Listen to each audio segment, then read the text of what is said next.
Hi, in this tutorial, I'm going to be showing you how you can utilize the Zoom share screen feature to show a Smart Notebook file, and then also how to use the Whiteboard feature that's built into Zoom to better help your distance learners see what you're doing on the board while at the same time making it really clear for your in-person learners. So first off, I want to point out that this right here, this is a student iPad that's a view of what they're seeing on their screen. So you'll be able to see what I'm doing on my screen, and then you'll be able to see what my distance learner at home would be able to see on their screen. So first thing I'm going to do is show you how to share a Smart Notebook file. I'm going to go ahead and click on Share Screen. And when I do that, all of my files pop up here that are open on my desktop. If you don't see things that are open on your desktop popping up, there might be a quick little setting that you need to adjust that'll probably show up as you need to adjust the setting. Once you adjust that setting and restart Zoom, then it should show up. If you get stuck on this step, just let me know and I can help you through those couple of pieces. But let's say I want to share my Smart Notebook file. I'm going to click on Share. And really quickly, what you'll see is it'll show up on my distance learner's iPad. Now, the cool thing is if you're at school and you're teaching your in-person class, it's just like you're normally teaching, okay? Now they see your screen, they hear your voice. I could grab the physical markers or the erasers right off the board and start working on my sheet that I have up here.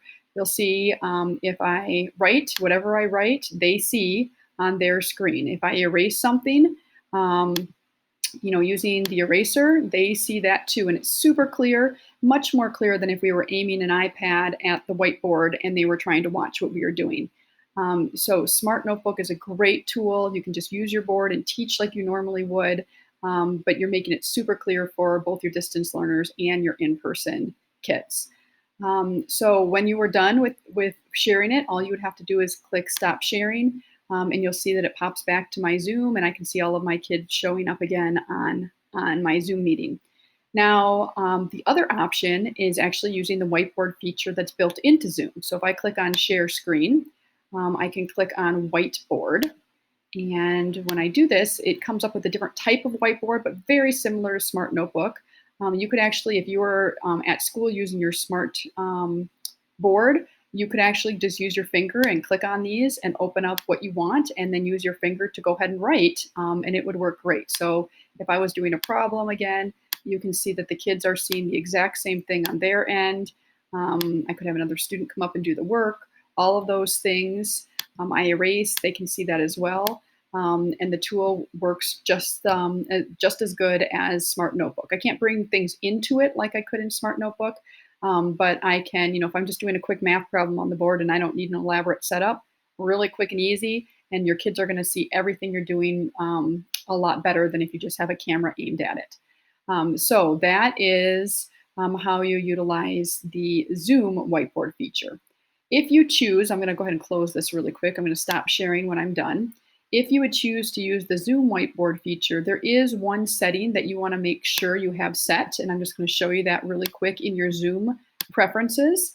So if I open up my Zoom preferences here, all I would do here when this loads is I went into zoom.us and then I went over to settings right over here.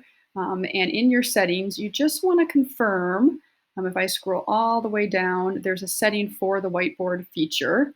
Right here, and you want to make sure that it's not turned on. If you turn it on, what it says is it allows the host and participants to share the whiteboard during the meeting. If you have this on, your kids can pull up the whiteboard and start writing and everyone would see it. So you want to make sure you turn that feature off. That way it's only you that can write on that whiteboard and your kids at home can't.